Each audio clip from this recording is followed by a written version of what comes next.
Welcome to episode 8 of Book Nerd Paradise, where we get to know an author as they tell us one of their favorite quotes, read from their work, pose a trivia question, and give away a book or two. Hello, I'm LRW Lee, author of the Andy Smithson Epic Fantasy Adventure Series. The ebook of Book One is available free for download on Amazon, so be sure to get your copy today. Today, we welcome YA fantasy author Stephen Merlino as our guest. Stephen, the award-winning author of The Jack of Souls, was born in Seattle, where he currently lives with his wife and 2 kiddos. Growing up, Seattle's near-constant rain drove him indoors 8 months of the year, so he read a lot. One winter, he read The Lord of the Rings and fell in love with fantasy. He spent the beautiful summers out of doors on Puget Sound, building worlds in the sand, fighting orcs and wizards, with driftwood swords and dreaming up fantasies with friends. At the University of Washington, he fell in love with Chaucer and Shakespeare and all things English. A visit to Stratford inspired him to return a year later to study Shakespeare, who, in his opinion, is the best fantasy ever written. And he also studied the history of the English Renaissance at the University of Reading. Since that time, he's made a career of teaching and traveling, including leading tours in Great Britain and the American West. When he's not writing or teaching, he can be found reading, running, and inspiring young people to love reading and writing. Welcome, Stephen. Thank you. It's great to be here. Good to have you. Stephen, what will you be giving away?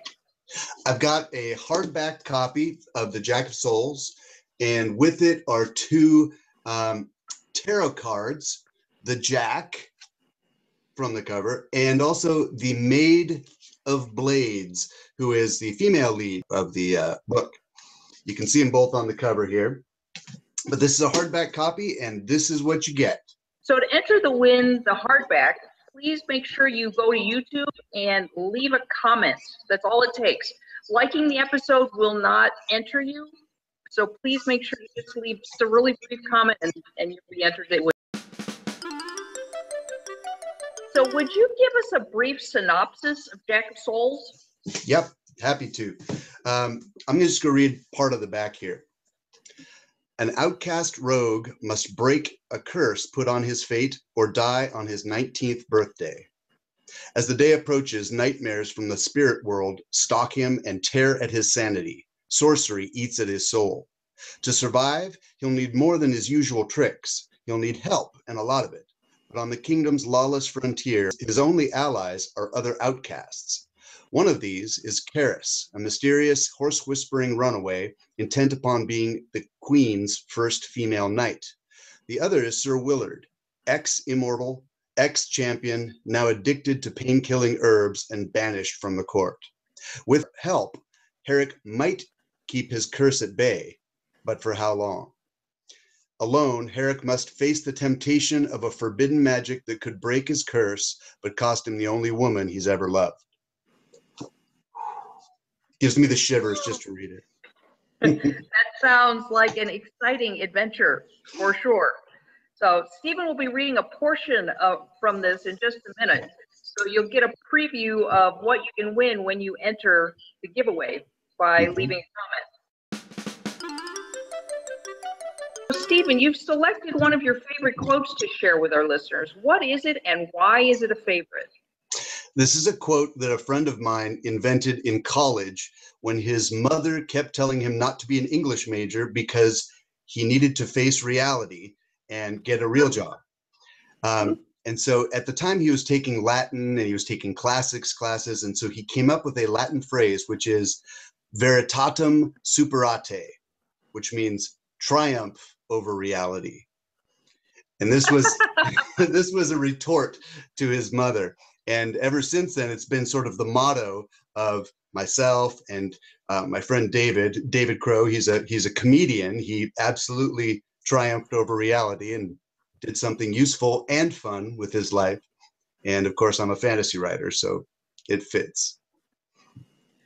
Very good. That's awesome. That's really funny.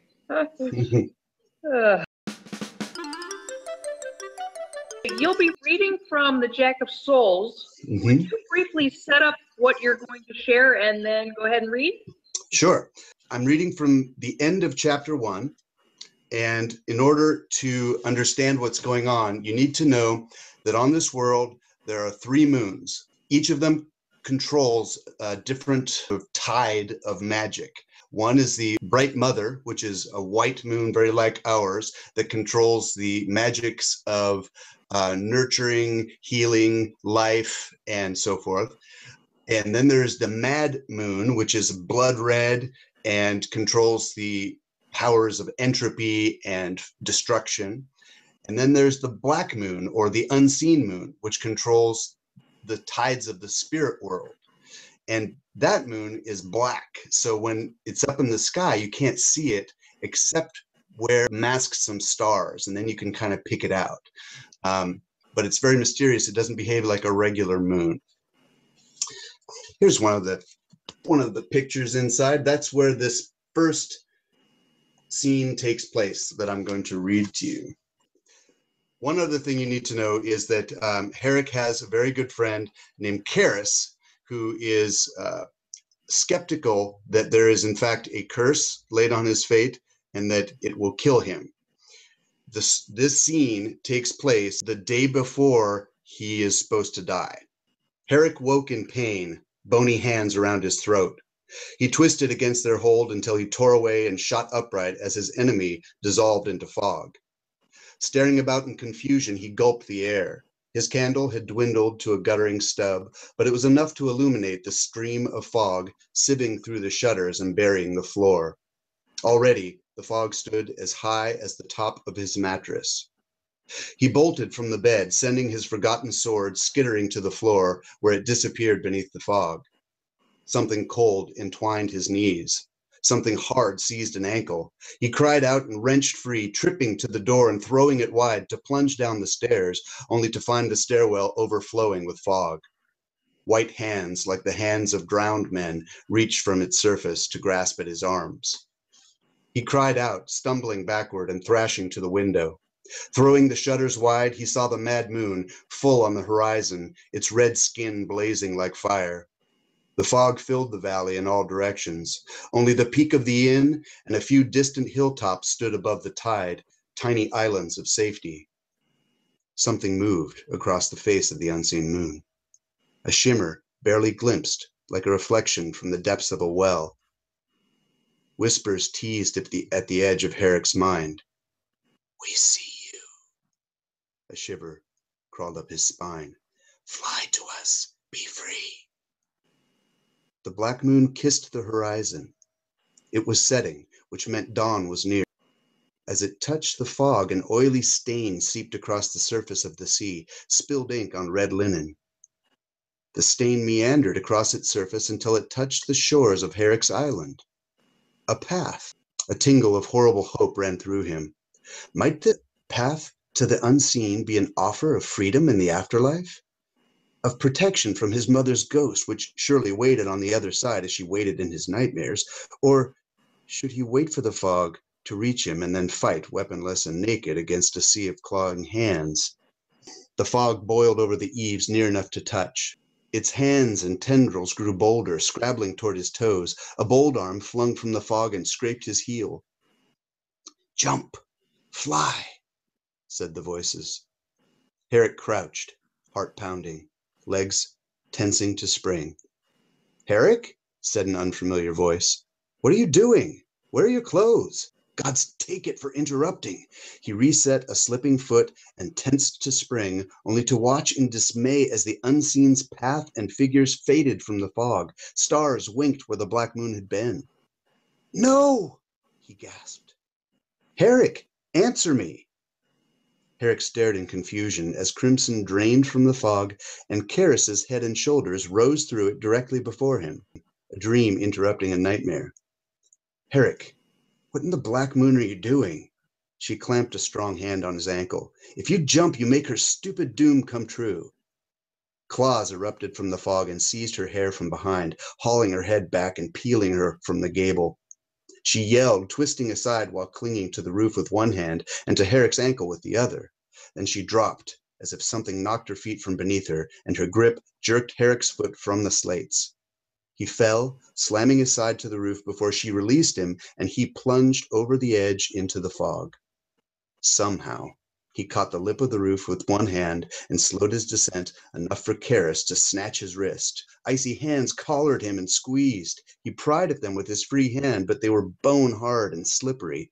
More hands grabbed his ankles and dragged him from the rung to swing free again in Karis's grasp. She groaned and tried to lift him, but the fog countered with such terrible strength that her grip slipped from his wrist to his hand. "Grab something!" she cried. Winds gusted his hair sideways and banged a shutter above. One of the claws on his ankle released him, and he flung his knee back onto the rung. As sunlight streaked the morning sky, the grasping hands withered like paper in fire. Faint screams of pain echoed around him, weirdly present yet distant. In the thinning fog, Herrick saw Karis throw a leg over the windowsill, eyes wild and desperate. Straddling the sill, she hauled him to his feet. "Get in!"